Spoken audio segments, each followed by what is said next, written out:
Hello everyone, आज हम शुरू करने वाले हैं एप्लीकेशन ऑफ इंटीग्रल्स, जिसका बहुत टाइम से काफ़ी सारे स्टूडेंट वेट भी कर रहे थे। और एक्चुअल में ये जो टॉपिक है ये कंप्लीट इंटीग्रेशन बेस्ड है। देखो नेम से ही क्लियर है, एप्लीकेशंस का मतलब है हम जो इंटीग्रेशन अब तक कर चुके हैं, चाहे वो डेफिनेट का पार्ट है चाहे वो इनडेफिनेट का पार्ट है, उसका यूज़ क्या है वो हम इस चैप्टर में सीखने वाले हैं। और यहाँ मेनली जो यूज़ आपके सामने आएगा वो कंप्लीट एरिया बेस्ड आएगा।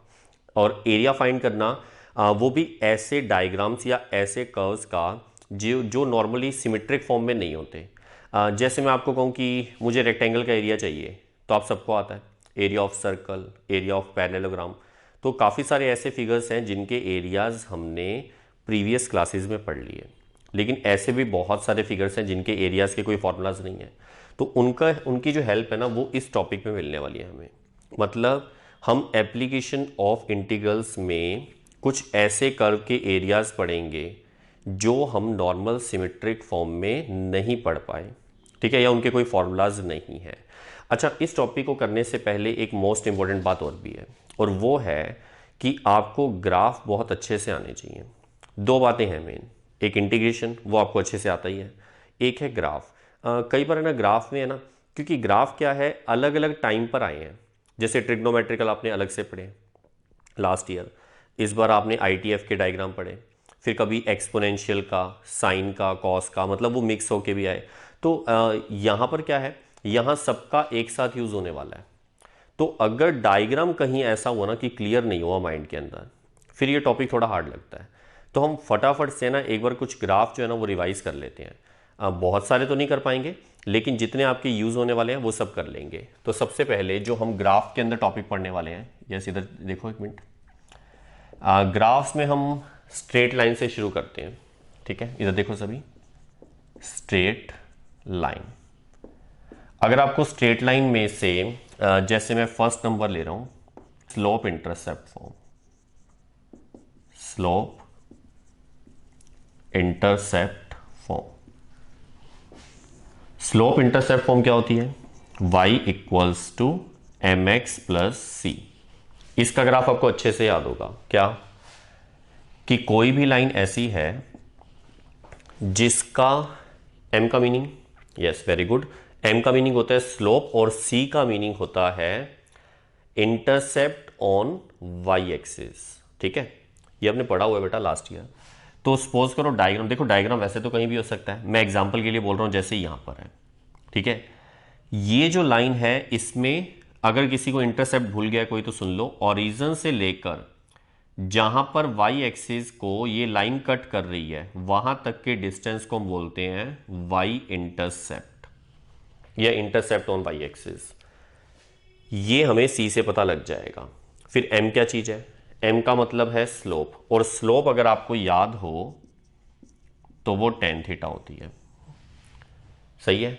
tan थीटा का मतलब क्या है कि ये जो थीटा है ये x एक्सिस से पॉजिटिव यानी एंटी क्लॉक एंगल होता है। मतलब ये वाला एंगल है कितना? थीटा। फिर इससे फायदा क्या होगा हमें? देखो हमें कोई भी लाइन गिवन होगी, मैं एक एग्जांपल ले लेता हूं, थोड़ा जल्दी समझ आ जाएगा। सपोज करो एग्जांपल है y equals to minus X plus two. अब आपको ये कहा जाए इसका डायग्राम बनाना है। अब इसका डायग्राम फटाफट से अगर आपके माइंड में आता है कि सर ये तो इसके साथ कंपेयर हो रहा है, तो m की वैल्यू कितनी है? -1। c की वैल्यू कितनी है? 2। तो आपको इसका डायग्राम पता लग जाएगा। कैसे? हमें एक ऐसी लाइन ड्रॉ करनी है जिसकी स्लोप -1 हो।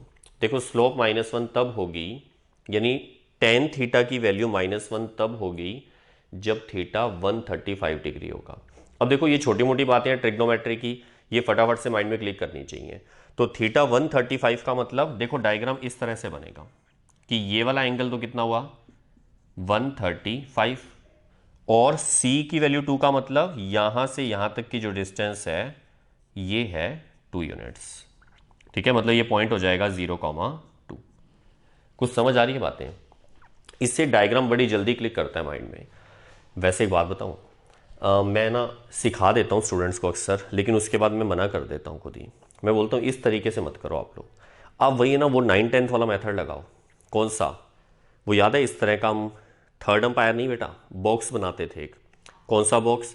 जिसमें हम x और y की वैल्यूज पुट करके उसका हम ग्राफ के ऊपर पॉइंट्स बनाकर आंसर निकाल लिया करते थे। वो सबसे बेटर मेथड है, वो जल्दी भी हो जाता है। फिर भी चलो, क्योंकि न्यू मेथड आपके पास है ना, तो अगर फटाफट क्लिक करें तो आप इस मेथड से भी कर सकते हो। ये मैंने अभी तक आपको एप्लीकेशन ऑफ इंटीग्रेशन स्टार्ट नहीं करवाया, मैं अभी आपको ग्राफ कैसे बनाने हैं वो बता रहा हूँ, क्योंकि अगर ग्राफ नहीं बना पाए फिर गड़बड़ हो जाएगी। तो ग्राफ सीख लेंगे ना, फिर इस चैप्टर में हमें कोई नहीं हरा पाएगा। तो देखो इधर एक एग्जांपल और लेते हैं। सपोज करो y equals to X minus two, ऐसा आ गया। अब क्या करेंगे, चलो मैं ऐसा करता हूँ, थोड़ा सा और चेंज कर रहा हूँ। y equals to under root 3x minus two ले लिया। अब m की वैल्यू है अंडर रूट 3 और c की वैल्यू है -2। m अंडर रूट 3 तब होगा जब टेन थीटा की वैल्यू रूट 3 हो, और टेन थीटा रूट 3 तब होगा जब थीटा की वैल्यू 60 डिग्री हो। सही है ना।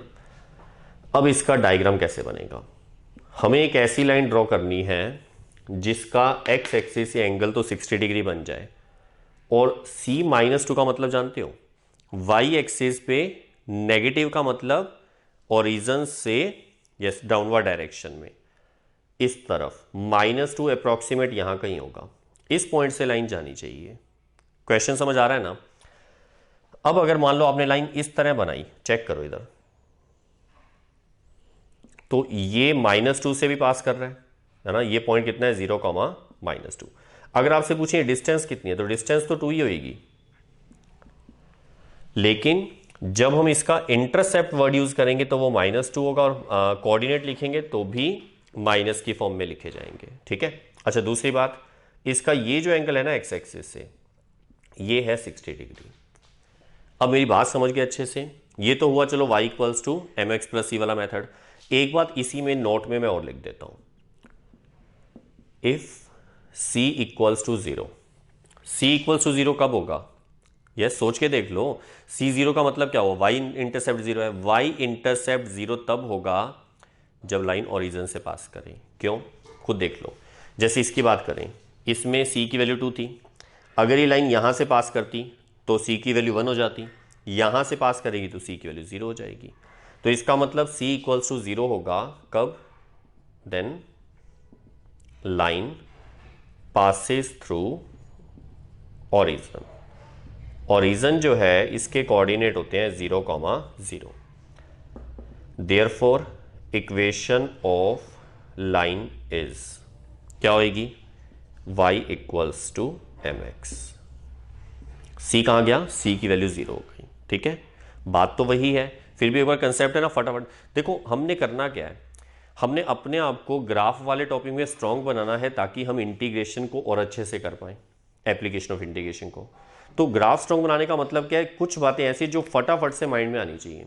अब अगर आपको पता है कि c 0 होगा तो माइंड में एकदम से क्लिक करेगा कि ओरिजिन से पास करेगा। फिर जब ऐसे डायग्राम जल्दी से निकल सकते हैं तो हम टाइम क्यों लगाएं, है ना। तो फटाफट से आपके माइंड में ऐसी कुछ बातें बिठाने वाला हूं, कुछ और बातें अभी बताऊंगा, पहले आप इसको नोट करो।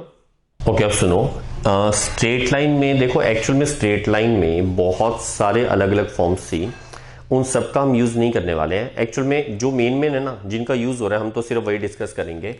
इसके अलावा अगर आपको याद हो, वैसे ही आपको पता है बहुत बार यूज हुआ है, इक्वेशन ऑफ एक्सिस। पहले मैं एक्स एक्सिस की बात करता हूं, फिर equation of Y axis. Yes, ये तो आपको पता ही है। एक्स एक्सिस की इक्वेशन बिल्कुल सही बता रहे हैं, y इक्वल्स टू 0, और y एक्सिस की x इक्वल्स टू 0। तो कहीं भी x इक्वल्स टू 0 आएगा तो मतलब वो y एक्सिस को रिप्रेजेंट करेगा। सॉरी, y एक्सिस वर्टिकल होता है, और x एक्सिस लिखा होगा तो y इक्वल्स टू 0।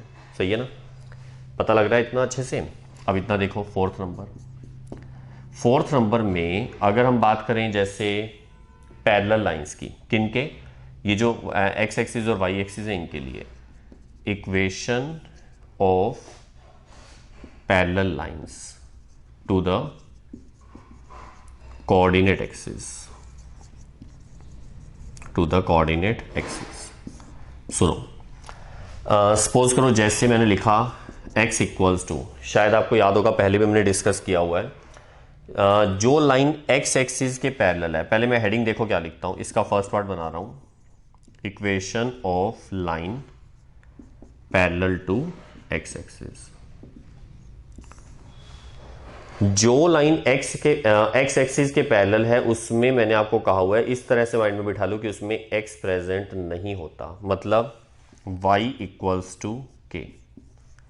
जैसे यहां पर देखो सभी एक बार, अब आपसे पूछें कि y इक्वल्स टू के का डायग्राम बनाना है तो कैसे बनेगा, तो आपको पता है इसमें x नहीं है, मतलब ये 100% x के पैरेलल है। अब x के पैरेलल है तो कहां बनाए, ऊपर या नीचे, डिपेंड करता है k की वैल्यू पर। सपोज करो k की वैल्यू पॉजिटिव है तो ऊपर बना देंगे और नेगेटिव होगा तो नीचे। अच्छा, कितनी डिस्टेंस पे बनाना है, जितना यहां लिखा हुआ है k है ना, तो ओरिजिन से k डिस्टेंस ऊपर की साइड हम इसको यहां बना देंगे। This is y equals to k. ठीक है, याद रहेगा अच्छे से। और इसी तरह से second part, equation of line parallel to, पहले एक्स एक्सिस था अब वाई एक्सिस है। इसकी इक्वेशन होती है एक्स इक्वल्स टू कुछ भी, जैसे के डैश ले लिया। अब इसका क्या मीनिंग है, देखो y के पैरेलल बनानी है तो y एक्सिस ये ना, इसके पैरेलल यहां भी हो सकती है यहां भी हो सकती है, तो कहां बनाएंगे, के डैश पे डिपेंड करेगा। अगर ये पॉजिटिव है तो इस तरफ हो जाएगी, नेगेटिव होगा तो इस साइड। तो अब मान लो जैसे मैं के डैश को पॉजिटिव लेके चलूं तो डायग्राम यहां बनेगा, और ये ओरिजिन से जो यहां तक की डिस्टेंस है ना, दिस इज के डैश। और इसकी इक्वेशन क्या होगी, y के पैरेलल है, क्या बात बताई हुई है कि जो y के पैरेलल है उसमें y एब्सेंट होता है, तो इसमें y एब्सेंट है, इसका मतलब this is parallel to y axis, x equal to k dash. कुछ पता लग रहा है क्या, एग्जांपल दें। सपोज करो इक्वेशन आ गई y इक्वल्स टू -2। अब आपको इसका डायग्राम बनाना है।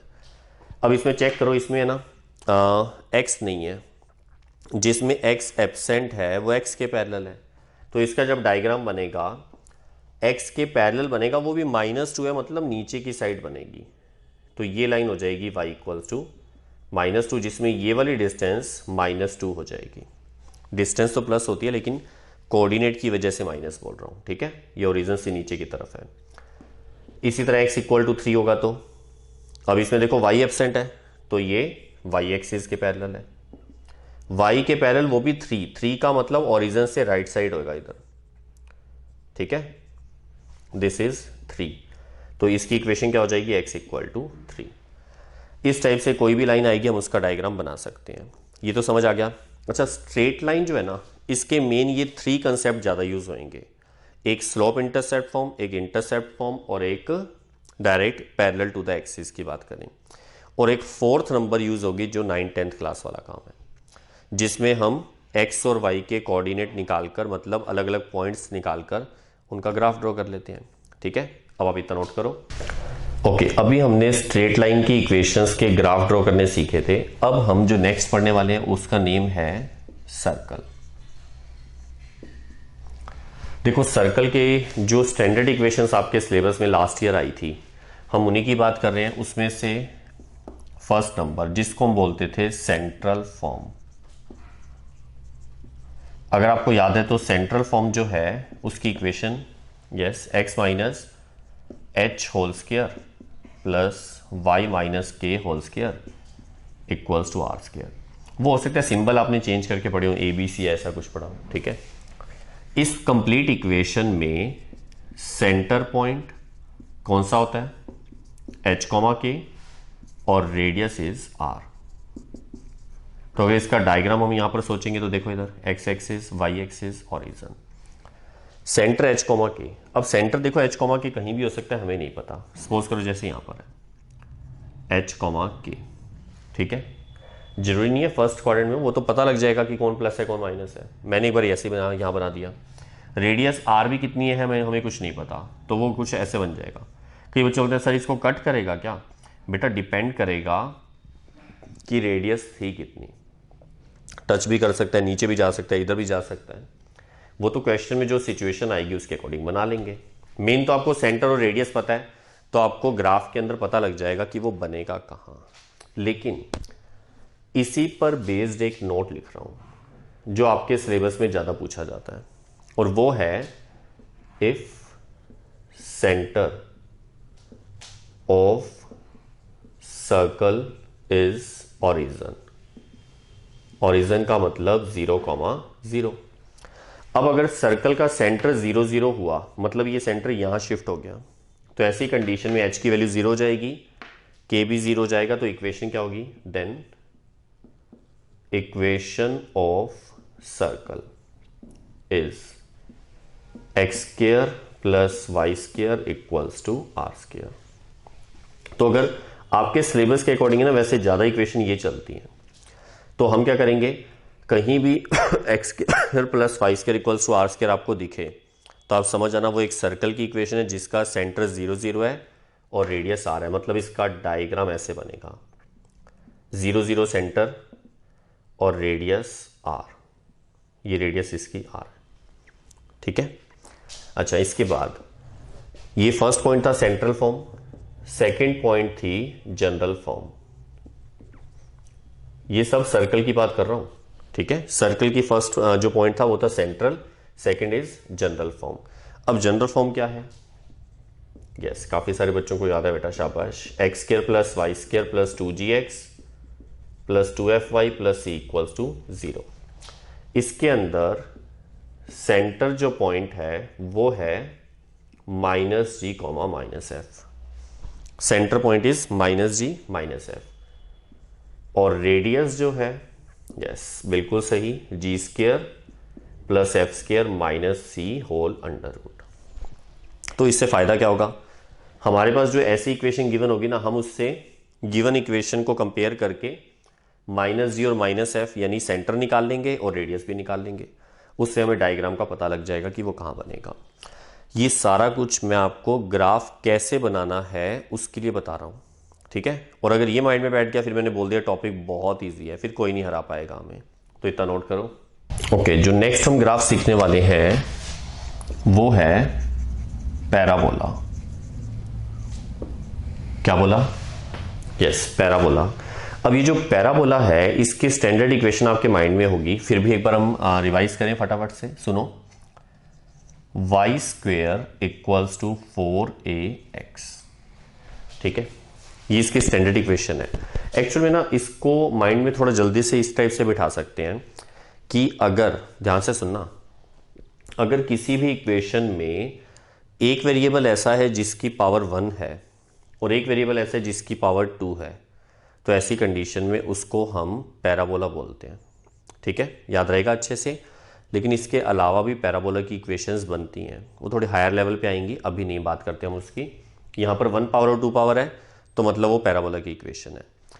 अब इसमें अगर इसका डायग्राम आपको याद है ना, फिर इसके बारे में ज़्यादा कुछ पढ़ना नहीं पड़ता हमें। मतलब आपको मैं इस टाइप से याद करा दूं कि जो पैराबोला है वो जिसकी पावर 1 होगी, देखो 1 पावर किसकी है? x की, तो ये एक्स एक्सिस पे बनेगा सिमेट्रिक। देखो कैसे, ध्यान से देखना सभी इधर। ये एक्स एक्सिस है, इस पर ओरिजिन को टच करता हुआ सिमेट्रिक डायग्राम पैराबोला का इस तरह से होगा। अच्छा, एक पैराबोला की खास बात और होती है कि पैराबोला जिस एक्सिस पे बनता है ना उसमें हाफ ऊपर जाता है हाफ नीचे। और एक बात और, पैराबोला ना ऐसे वापस घूमकर नहीं आता नीचे, ये हमेशा इनफाइनाइट डायरेक्शन में चलता ही रहेगा और नीचे भी, ठीक है। तो इसको ना थोड़ा यूं, कई बच्चे यूं शो कर देते हैं, वो गलत है, ऐसा नहीं शो करना, ठीक है। यूं शो है कि इनफाइनाइट की तरफ जा रहा है। ये समझ आ गया? अब इसमें जो 2-3 इंपॉर्टेंट बातें हैं वो सुन लो। एक, ओरिजिन से स्मॉल a डिस्टेंस पर एक्सिस के ऊपर एक पॉइंट होता है जिसको हम फोकस बोलते हैं, एस से शो करते हैं, नेम है इसका फोकस। अगर आपसे पूछें कि इस फोकस के कोऑर्डिनेट बताओ, तो ये हमारे लिए बहुत इजी काम है, क्योंकि ये एक्स एक्सिस है, डिस्टेंस भी पता है a है, तो दिस इज a, 0, ठीक है। इसको बोलते हैं वर्टेक्स। ये वर्टेक्स है ओरिजिन, और ये है इसका फोकस a, 0। इसको बोलते हैं एक्सिस ऑफ पैराबोला। नेम तो याद रहेंगे ना, this is axis of parabola. और भी सुनो, वो इंपॉर्टेंट काम है जो बता रहा हूं। फोकस पर अगर हम एक्सिस के परपेंडिकुलर एक कोड बनाए, मैंने लाइन नहीं कहा, कई बच्चे लाइन बोल देते हैं, लाइन तो इनफाइनाइट तक चलती है, कोड वो है जो इनके बिटवीन रहेगी, यहां से यहां तक, ठीक है। इसको मैंने कोई नेम दे दी, जैसे P point and this is Q. तो ये जो पी क्यू है इसको बोलते हैं लेटस रेक्टम। अब याद आ गया होगा आप लोगों को, दिस इज लेटस रेक्टम, ठीक है। अच्छा, मान लो कोई आपसे ये पूछ ले कि लेटस रेक्टम की इक्वेशन बताओ, तो ये आपको अच्छे से पता है कैसे। यस, सोचो एक बार। यस, बिल्कुल सही। कई बच्चों को याद आ गया, सर अभी 2 मिनट पहले तो आपने बताया है कि जो y के पैरेलल होगा उसमें y नहीं होगा। जब पता ये y के पैरेलल है ये, तो y नहीं होगा। जब y नहीं होगा तो x तो आएगा। अब x के इक्वल में क्या है, यहां से यहां तक की डिस्टेंस, और वो हमें पता है a है। x इक्वल्स टू a क्या चीज है, इस लेटस रेक्टम की इक्वेशन। इस कंडीशन में एक लाइन शायद आपको और याद आ रही होगी, वो ओरिजिन से बैक साइड पर जितने डिस्टेंस पे फोकस होता है उतनी ही डिस्टेंस पे एक लाइन बनती है। यहां मैं लाइन वर्ड यूज कर रहा हूं, ठीक है। लाइन इनफाइनाइट तक चलती है इसलिए मैं एरो भी लगा रहा हूं। लेटस रेक्टम फिक्स है, यहां से यहां तक कोड होती है ये लाइन है। ओरिजिन से अगर इसकी डिस्टेंस पूछे तो ए ही है, ठीक है। कोऑर्डिनेट लिखेंगे तो माइनस में लिख देंगे। अच्छा, अब आपसे पूछें इसकी भी इक्वेशन। अच्छा, इसका नेम क्या था? यस, वेरी गुड, इसका नेम होता है डायरेक्ट्रिक्स। और अगर इसकी इक्वेशन आपसे पूछ ली जाए, बात फिर वही है, जो y के पैरेलल है उसमें y तो आएगा ही नहीं, तो क्या आएगा, x। इक्वल्स टू में a मत लिखना, इस बार नेगेटिव डायरेक्शन है तो माइनस से आएगा। तो डायरेक्ट्रिक्स की इक्वेशन क्या होती है, x इक्वल्स टू माइनस से। एक चीज और है जो यहां दिखेगी नहीं लेकिन आपको पता होनी चाहिए, लेटस रेक्टम जो है ना, P से लेकर Q तक, इसकी लेंथ भी फिक्स होती है। PQ यानी लेटस रेक्टम की लेंथ होती है 4a। जो x का कॉफिशिएंट है ना, ये पूरा इसकी लेंथ होती है, और ये हाफ हाफ डिवाइड होता है, इसीलिए S से लेकर P तक, S से लेकर Q तक ये 2a हो जाती है, ठीक है। याद रह जाएगा ना आप लोगों को? ओके, अब सुनो, अगर इक्वेशन आ जाए y square equals to -4ax। अब मैं सारी डिटेल नहीं बताऊंगा, वो मैं बता चुका हूं, थोड़ा फटाफट से कर लेंगे। -4ax, देखो मैंने अभी अभी इसमें क्या कहा था, जिसकी पावर 1 है पैराबोला उसी एक्सिस पे बनेगा। यहां भी x की पावर 1 है तो इसका मतलब ये भी x एक्सिस पे बनेगा, लेकिन ये नेगेटिव होने की वजह से ये बैक साइड बनेगा। मतलब पैराबोला यूं नहीं बनकर, ये x एक्सिस है, ये y axis, x dash y dash, तो पैराबोला इस बार इस तरफ बनेगा, करेगा ओरिजिन कोई टच, बाकी सारी चीजें वैसी रहेंगी। इस बार फोकस अंदर यहां आएगा, ठीक है, बैक साइड पे। डिस्टेंस इसकी a ही रहेगी। तो अगर कोई आपसे पूछ ले फोकस कितना है, -a,0, ठीक है। अगर आपसे पूछें कि यहां पर लेटस रेक्टम कहां होगी, लेटस रेक्टम हमेशा एक्सिस के तो परपेंडिकुलर होती है और फोकस से पास करने वाली कोड होती है। फोकस ये रहा, इससे पास करने वाली कोड ये रही। इसको नेम दे दिया जैसे P डैश Q डैश, कुछ मर्जी नेम दे सकते हैं। लेंथ इसकी 4a ही रहेगी, लेंथ थोड़ा नेगेटिव होती है तो लेंथ 4a रहेगी। अगर आपसे कोई पूछ ले इसकी इक्वेशन बताओ, तो ये y के पैरेलल है इसलिए इसकी इक्वेशन क्या होगी, x इक्वल्स टू -a। ये है लेटस रेक्टम। और डायरेक्ट्रिक्स इस बार, डायरेक्ट्रिक्स हमेशा पैराबोला के बैक साइड पे बनती है। d लिख देता हूं, d का मतलब डायरेक्ट्रिक्स है, ठीक है। और इसकी इक्वेशन कोई आपसे पूछ ले तो x इक्वल टू a। क्यों? क्योंकि इस बार ये पॉजिटिव डायरेक्शन में है, ओरिजिन से इस साइड है, राइट साइड, ठीक है ना, समझ आ गया। अब देखो next, x square equals to 4ay। अब अगर हम x square equals to 4ay की बात करें, यस बता सकते हो? बिल्कुल सही कि सर अभी अभी आपने सिखा दिया, अब हम इसमें गलती नहीं करेंगे। इसमें y की पावर है 1, तो जिसमें y की पावर 1 है तो y एक्सिस पे बनेगा। अच्छा, ये भी देख लेना, एक वेरिएबल 2 पावर का और एक 1 पावर का हो तो ही वो पैराबोला है, ठीक है। मैंने कह दिया इसके अलावा भी कंडीशंस हैं, लेकिन आपके सिचुएशन के अकॉर्डिंग हम बात नहीं कर रहे हैं, आपके इतने ही पूछे जाएंगे। सुनो, x axis, y axis, x dash, y dash, origin. इस बार y की पावर 1 है तो y एक्सिस पे इस तरह बन जाएगा अपवर्ड डायरेक्शन में, ओरिजिन को टच करेगा। ठीक है, ओरिजिन इसका वर्टेक्स है, यहां भी ओरिजिन वर्टेक्स है। अब आपसे पूछ ले फोकस कहाँ है, फोकस हमेशा एक्सिस पर पैराबोला के अंदर होता है, पैराबोला के अंदर यहां का ओ से लेकर एस तक की जो डिस्टेंस है ये है ए। तो अगर आपसे पूछ ले फोकस के कोऑर्डिनेट तो वो 0, ए, सही है। और इससे पास करने वाली परपेंडिकुलर लाइन किसके परपेंडिकुलर, एक्सिस ऑफ पैराबोला, ये एक्सिस ऑफ पैराबोला है, जो पैराबोला को हाफ हाफ करता है वो एक्सिस ऑफ पैराबोला है। यहां से हमने एक लाइन ड्रॉ कर दी, सॉरी मैंने लाइन बोल दिया गलती से, कोड ड्रॉ कर दी। ये जो कोड हमने बनाई है ना, इसका नेम हमने रख दिया जैसे पी क्यू। ये है लेटस रेक्टम। इस बार अगर आपसे पूछें लेटस रेक्टम की लेंथ बताओ, वो 4a ही रहेगी, लेंथ चेंज नहीं होती। मतलब यहां पर y का जो कॉफिशिएंट है वो लेंथ है, इसमें जो x का कॉफिशिएंट है वो लेंथ है, लेकिन माइनस नहीं लेंगे क्योंकि लेंथ नेगेटिव नहीं होती। ठीक है, समझ आ रहा है? जल्दी जल्दी इसलिए करवा रहा हूं, पहले पढ़ा हुआ है सबने, बस रिवीजन हो रही है हमारी। अब देखो इधर, ये जो लेटस रेक्टम है ना, ये लेटस रेक्टम इस बार x के पैरेलल है, तो इसमें x नहीं आएगा, फिर y आ जाएगा। तो इसकी इक्वेशन क्या होगी, y इक्वल्स टू, यस बिल्कुल सही, ये वाली डिस्टेंस है a। ठीक है, आ रहा है समझ में? और ओरिजिन से बैक साइड में, किसके बैक साइड की बात कर रहा हूं, पैराबोला के बैक साइड में एक पैरेलल लाइन, किसके पैरेलल, जो लेटस रेक्टम है उसके पैरेलल एक लाइन होती है जिसका नेम होता है डायरेक्ट्रिक्स। डी से शो किया, ये तो लेटस रेक्टम थी, LR लिख दिया। डायरेक्ट्रिक्स की इक्वेशन अगर आपसे पूछ ले तो वो ये y इक्वल टू है, ये y इक्वल टू माइनस ही हो जाएगी। ठीक है, और लास्ट फटाफट से देख लो कौन सा, x के इक्वल्स टू -4ay। इसमें क्या होगा, बात फिर वही है, y की पावर 1 है, x की पावर 2 है, मतलब दिखने से पता लग गया पैराबोला है। y की पावर 1 होने का मतलब ये y एक्सिस पे बनेगा, लेकिन नेगेटिव होने का मतलब बैक साइड आएगा, डाउनवर्ड डायरेक्शन में। चलो देखो इधर, इस बार जो वर्टेक्स है वो तो ओरिजिन ही रहेगा, लेकिन पैराबोला इस तरह डाउनवर्ड डायरेक्शन में आएगा क्योंकि माइनस है यहां पर। आ रहा है समझ?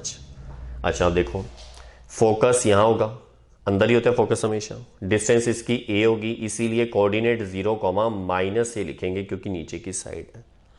और अगर आपसे ये पूछा जाए कि लेटस रेक्टम, तो वो फोकस से पास करती है और एक्सिस के परपेंडिकुलर होती है।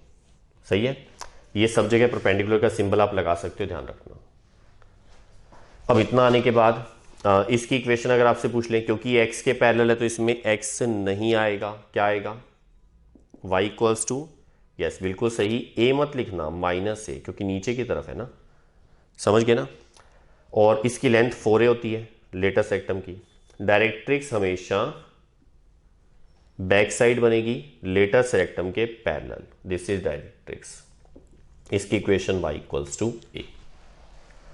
सारी बातें क्लियर हो गई अच्छे से बेटा? इतना आने के बाद अभी तक है ना ग्राफ का टॉपिक कंप्लीट नहीं हुआ, मतलब ग्राफ अभी कुछ और भी हैं जो आपके सिलेबस के अकॉर्डिंग है, लेकिन आज के लेक्चर में हम सिर्फ इतना ही कर रहे हैं। आप एक बार इतना रिवाइज कर लेना, फिर नेक्स्ट लेक्चर में कुछ ग्राफ और करेंगे। तब तक के लिए हंसते रहिए और स्वस्थ रहिए।